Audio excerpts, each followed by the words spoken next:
O Portal Amirte conversa com o sociólogo e professor João Batista Maris Guia, candidato ao governo de Minas pela Rede Sustentabilidade.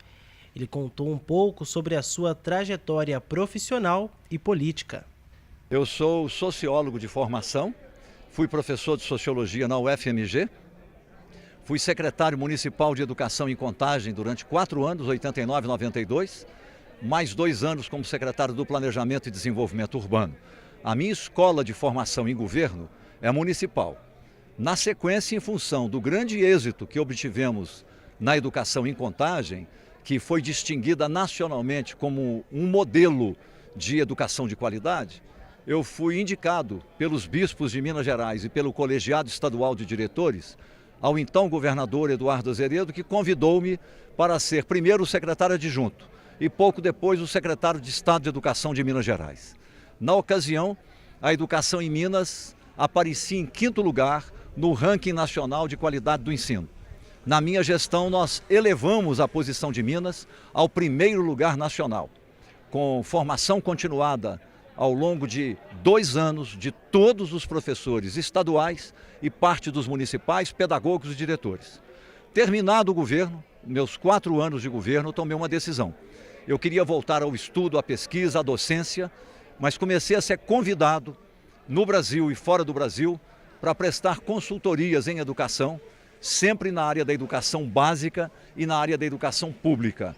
Eu fui consultor do Banco Mundial, dei consultorias na América Central, na América do Sul e dei consultoria em 170 municípios brasileiros e mais de 6 estados, nos últimos 20 anos.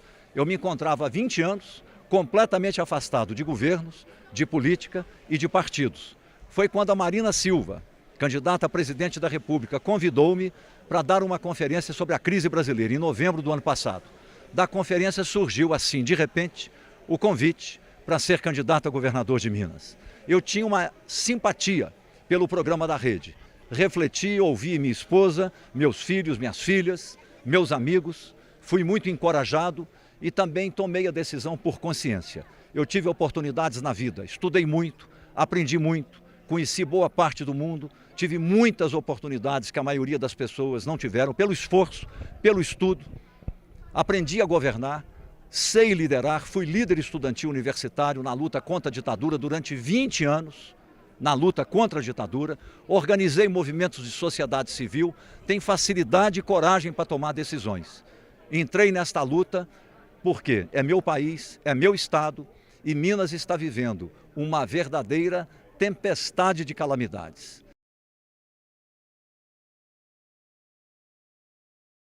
O primeiríssimo lugar, nós vamos ter que enfrentar a crise fiscal. A prioridade das prioridades, na linha finalística das ações, é a educação de qualidade para todos.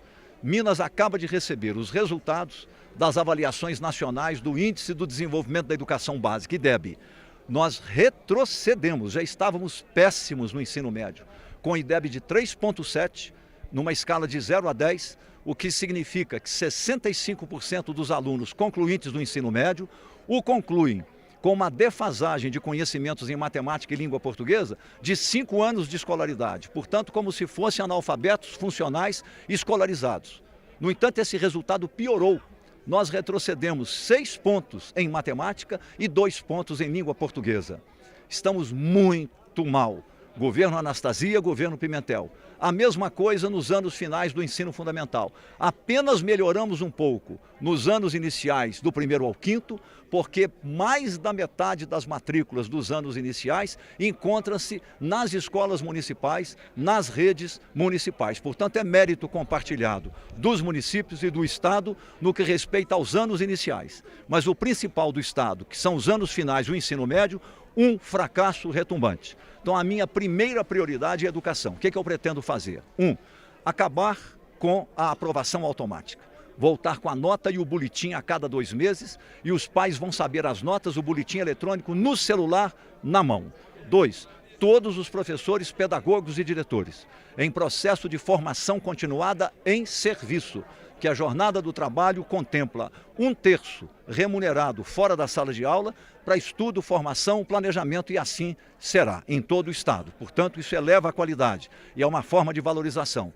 3, Vou criar, como manda a lei federal, que dispõe sobre o Plano Nacional de Educação, um programa estadual de mestrado para professores. Claro que não temos como oferecer a todos, que são mais de 100 mil, mas podemos gradualmente, pelo menos, 1.000 alunos por ano e eventualmente crescendo essa matrícula, já que temos 12 universidades federais, 2 universidades estaduais e mais a PUC em Minas Gerais. Em quarto lugar, vou negociar com os professores durante um ano um verdadeiro plano de carreira com igualdade de oportunidades, porém com base no mérito. Favorecer o mérito, mas com igualdade de oportunidades e sempre gerando uma segunda oportunidade.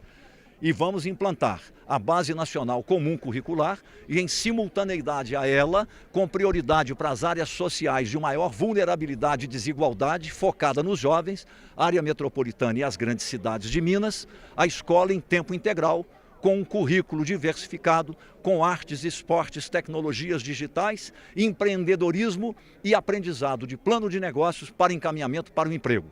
E eu quero, por fim, coisa que nunca houve em Minas Gerais, só tem em São Paulo, que é criar entre a universidade do curso acadêmico de 4, 5 e 6 anos e o ensino médio, cursos universitários de curta duração, 2 anos, com certificação semestral, com foco nos alunos das escolas públicas e aqueles de mais baixa renda e mais vulneráveis e que se encontram socialmente vulneráveis, por exemplo, à aproximação da criminalidade. Esses terão essa prioridade de encaminhamento para emprego. Agora, é claro que, enquanto isso, enfrentar a crise fiscal. O governador que for eleito vai encontrar no dia 1º de janeiro de 2019 um rombo fiscal de 30 a 32 bilhões de reais. O portal Amirte noticiou que os municípios de Minas Gerais decretaram ponto facultativo no último mês devido à falta de repasses do Estado. João Batista comentou a respeito. Isso é uma ilegalidade. Enquanto isso, o governo Pimentel, como também o governo Anastasia, concede isenções fiscais a empresários cartoriais, que ao invés de serem competitivos, inovadores, investirem em tecnologia, aumentar a produtividade, reduzir custos e elevar a riqueza em Minas Gerais e o salário médio dos trabalhadores, vão depender do Estado. São os velhos consórcios entre os compadrios estatais, os senhorios estatais, as oligarquias políticas que dominam o aparelho de Estado e de governo, com certas oligarquias de empresários cartoriais que não são verdadeiros empresários inovadores e competitivos.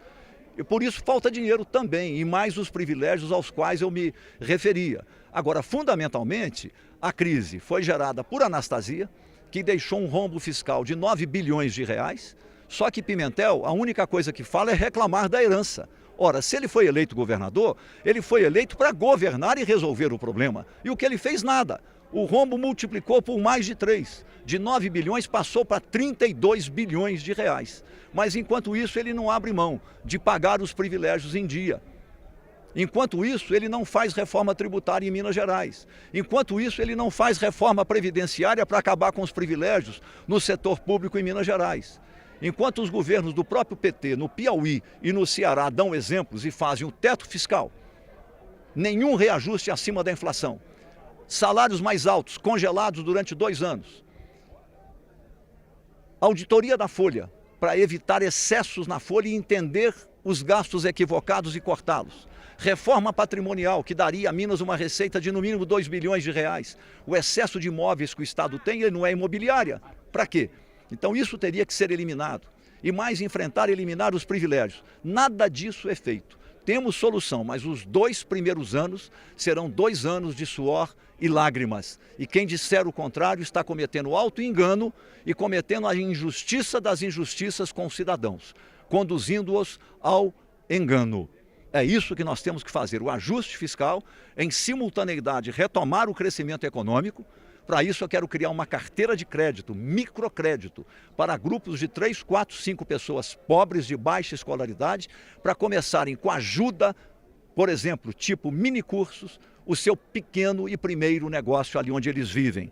Segundo, uma carteira para o agricultor familiar, que ele povoa toda Minas Gerais e ele pode ser um empresário inovador de pequeno porte, um microempresário, mas não tem capital de giro inicial para introduzir energia solar, introduzir tecnologia de irrigação por gotejamento ou microaspersão, introduzir melhoramento genético do seu gado para produzir queijo e coisas desse tipo. Isso nós vamos fazer e criar em Minas um ambiente de confiança, de segurança jurídica, de encorajamento para os negócios. O exemplo vem de cima, vai começar do governo. Então nós vamos fazer em simultaneidade um enfrentamento da crise fiscal, a retomada do crescimento econômico, a reforma educacional e a reforma do Estado. Isso já de início no mês de janeiro de 2019.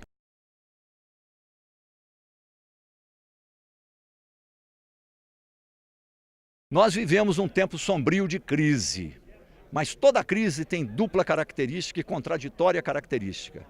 A crise assinala que está morrendo o que precisa morrer, aquilo que gerou a crise, aquilo que é mórbido, aquilo que é passado, aquilo que não é portador de futuro e de vida. Mas da crise podem nascer novas ideias, esperança na ação. Não é esperança que apenas espera, esperança na ação.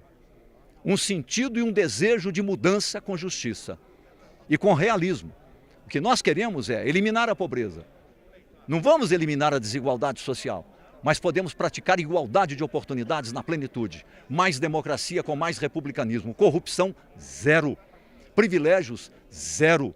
A reforma do Estado necessária. Nem Estado máximo, nem Estado mínimo. Um Estado que sirva ao cidadão, que sirva ao bem-estar social, que sirva ao progresso e que seja exemplo de decência e de humildade no trato da coisa pública com total transparência. Uma revolução na educação.